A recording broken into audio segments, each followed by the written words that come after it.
Hello बच्चों, आप लोग सभी अच्छे होंगे। तो आज मैं आप लोगों को हिंदी का नेक्स्ट क्लास लेने जा रही हूँ, क्लास 4 का हिंदी सेकेंड लैंग्वेज। जो आप लोग को मैं चैप्टर 9 मेरी डायरी से ये नामक चैप्टर आपको मैं पढ़ा रही थी, जिसमें कि आप लोग को कहा गया था कि डायरी आप लोग लिखना एक बहुत ही अच्छी आदत है। आप लोग भी लेखक की तरह डायरी लिखने की आदत कर सकते हैं, जिसमें कि आपको बताया गया कि दिन भर में जितनी भी घटना घटित होती है और आपने जितने भी क्रियाकलाप करते हैं वो अपने डायरी में आप लोग अंकित कर सकते हैं। और ये डायरी लिखने की आदत आप ये रात को सोने से पहले कर सकते हैं। तो इसमें लेखक में आपको जो वर्णन किया गया है पिछले क्लास में, जैसे मैंने आपको बताया था कि इसमें लेखक राजस्थान अपने मामा के घर गए हैं। वो उदयपुर जाते हैं, जो कि झीलों की नगरी माना जाता है।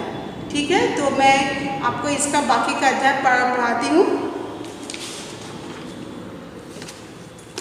जैसे आप लोग देखा कि उन्होंने जब उन्होंने नेक्स्ट डे जब वो लेखक घूमने निकले तो वो 26 अक्टूबर के पहले कहाँ गए, फतेह सागर, जहाँ पर वो एक बड़ी सी आपका एक झील है जो कि पाल से बंधा हुआ है, और वहाँ पर उद्यान है जिसका नाम है नेहरू उद्यान।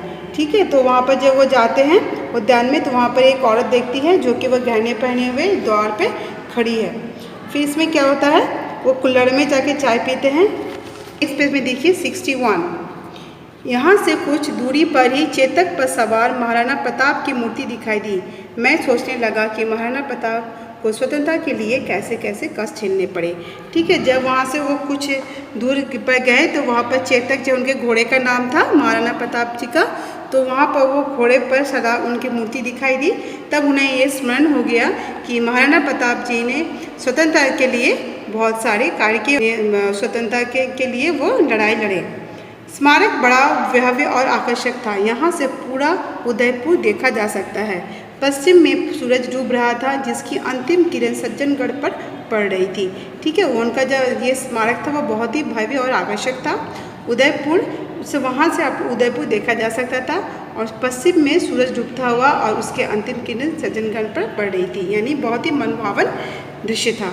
यहाँ से हम सहेलियाँ को बाड़ी गए। यहाँ सैकड़ों फव्वारे एक साथ चल रहे थे और हरे भरे लॉन भी थे। यहाँ हमने एक सम्मिलित फ़ोटो भी खिंचवाया। तो वहाँ पर जो वो सहेलियों की बाड़ी में पहुँचे तो वहाँ पर जो बहुत सारे फव्वारे एक साथ चल रहे थे, और उसमें तरह तरह के हरे भरे जो कलर भी, बहुत सारे हरे भरे लॉन भी थे। तो वहाँ पर वो सभी मिलकर वहाँ पर एक फ़ोटो भी खिंचवाया। सुखाड़िया सर्कल पहुँचते पहुँचते अंधेरा हो गया था। जब वो सुखाड़िया सर्कल पहुँचे तो वहाँ अंधेरा हो गया था। उस समय भी सैलानियों की भीड़ जुटी हुई थी। तो उस समय भी सैलानियों की भीड़ हुई थी। इतना बड़ा फव्वारे मैंने पहले कभी नहीं देखा था। मुझे गाइड ने बताया कि ऐसा फव्वारा इटली के राजधानी रोम में भी है। क्योंकि वहाँ पर फव्वारों से बहुत सारे फव्वारे थे जो कि देखने में बहुत सुंदर लग रहे थे। वहाँ पर बहुत अधिक, इसके कारण ही वहाँ भीड़ भी अधिक थी। ठीक है, तो इतना बड़ा फव्वारा था कि उनको लेखक ने उसके पहले नहीं देखा था। फिर उनके गाइड ने कहा कि इस तरह का फव्वारा कहाँ पर है, इटली की राजधानी रोम में है। यह फव्वारा जलाशय के बीचों बीच बना हुआ है। फव्वारे से झड़ती हुई रंगीन रोशनी की लहरियाँ मनमोहक दृश्य उपस्थित कर रही है। अब रात हो चली थी। हम घर लौट आए, रात्रि भोजन कर विश्राम करने चले गए। तो फव्वारे पे जो झड़ती हुई रंगीन रोशनी, वहाँ पर बहुत सारी रोशनी लगाई गई, लाइट लगाई गई थी। तो उससे जब वो फव्वारे जो झड़ रही थी वो बहुत ही मनमोहक दृश्य लग रहा था। उसके बाद सभी अपने घर लौट गए। फिर वो अगले दिन 27 अक्टूबर को निकले। आज का दिन भी झीलों और महलों को देखने में बीता। सुबह सुबह हम पिछोला झील पहुँच गए। झील की पाल पर राजमहल बना हुआ है। महल के मुख्य द्वार पर उगते हुए सूर्य का चिन्ह है। गरिमा ने बताई है मेवाड़ का राज चिन्ह है। ठीक है, तो ये फिर उसके 27 अक्टूबर की उन्होंने भी झील और महल देखे। तो वहाँ पर कहाँ पहले पहुँचे, पिछौला झील जी। यहाँ पर झील के पाल पर एक राजमहल बना हुआ है, जो उसके मुख्य द्वार पर उगता हुआ सूर्य का चिन्ह दिया हुआ है। ठीक है, ये कि एक मेवाड़ का राज चिन्ह है, जिसके ऊपर लिखा हुआ है जो दृढ़ राखे धर्म को तही राखे करतार, यानी जो धर्म के पथ पर चढ़ेंगे उसी का विजय होगा। ठीक है, तो नेक्स्ट आप पेज निकालिए, पेज नंबर 62। इसे पढ़कर महाराणा प्रताप की याद हो आई। वो स्वतंत्रता के लिए लड़े, जंगलों में घूमे, धर्म की रक्षा की। वे सचमुच महान थे। यहाँ अनेक महल है, राणा जी का महल, जनाना महल आदि। तो वहाँ पर पढ़े जब, तो उन्होंने फिर से महाराणा प्रताप की याद आई, क्योंकि उन्होंने स्वतंत्र संग्राम के युद्ध में आदि बहुत लड़ाइयाँ की हैं, उन्होंने अपना योगदान दिया है। तो उन्होंने अनेक महल देखे, वहाँ पर राणा जी का महल और जनाना महल भी देखा। अद्भुत सुंदरता है इनकी। पिछवाला झील के बीचों बीच जग मंदिर और जग निवास है। तो उसके पीछे क्या है, एक जग मंदिर है और जग निवास है। कहा जाता है कि जग निवास में शाहजहाँ के बेटे खुर्रम ने शरण ली थी। तो यहाँ पे जग निवास है, जो पिछोला झील के बीचों बीच है, वहाँ पे जो है शाहजहाँ के जो बेटे थे खुर्रम ने वहाँ पर शरण ली थी। ऊंचा राणाजी रा खोखड़ा रे, नीचे पिछोला री पाल। तो यहाँ पर इस तरह से ये गाती हुई स्त्रियाँ निकल गई। ठीक है, वहाँ पर जब वहाँ पर खड़े थे वही इस तरह से स्त्रियाँ गाती हुई निकल गई। दोपहर को गुलाब बाग पहुँचे, गुलाबी गुलाब, भांति भांति के गुलाब। यहाँ चिड़ियाघर भी हैं, देश के कोने कोने से लाए गए पशु पक्षी। तो वहाँ पर जो है उन्होंने क्या देखा, आगे गुलाब बाग में, वहाँ पर चारों ओर गुलाबी थे, बहुत सारे गुलाब थे, भांति भांति के गुलाब थे। वहाँ पर चिड़ियाघर भी पहुँचे और वहाँ से बहुत सारे विभिन्न तरह के उन्होंने पशु पक्षी भी देखे।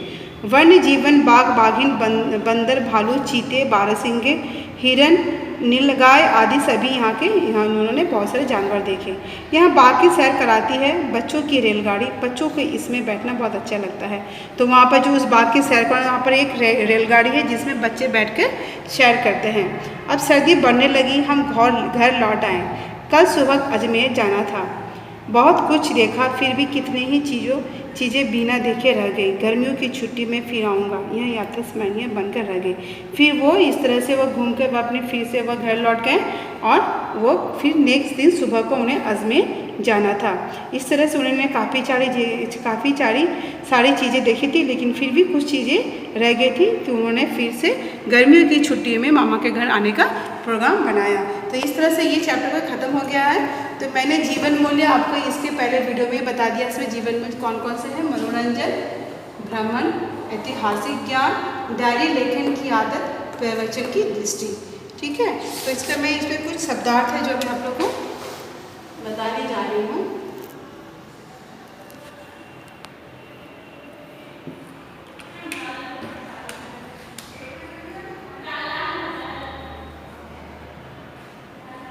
कष्ट, तकलीफ,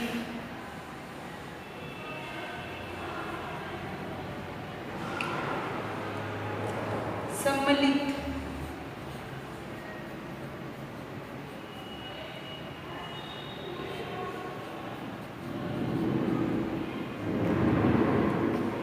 शामिल,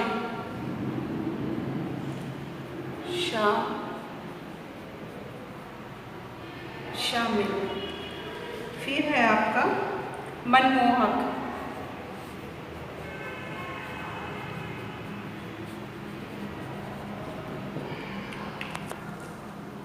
मन को मोहने वाला,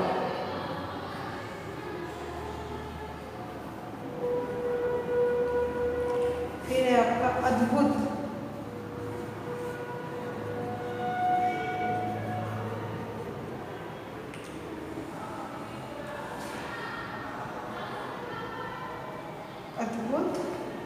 अनोखा,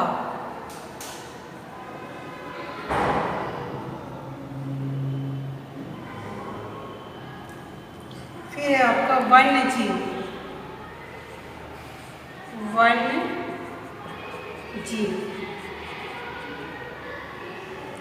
वन के जीवन, वन के जीव,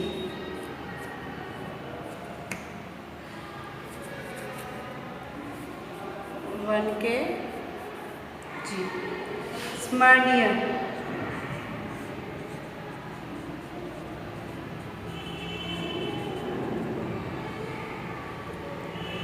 यादगार।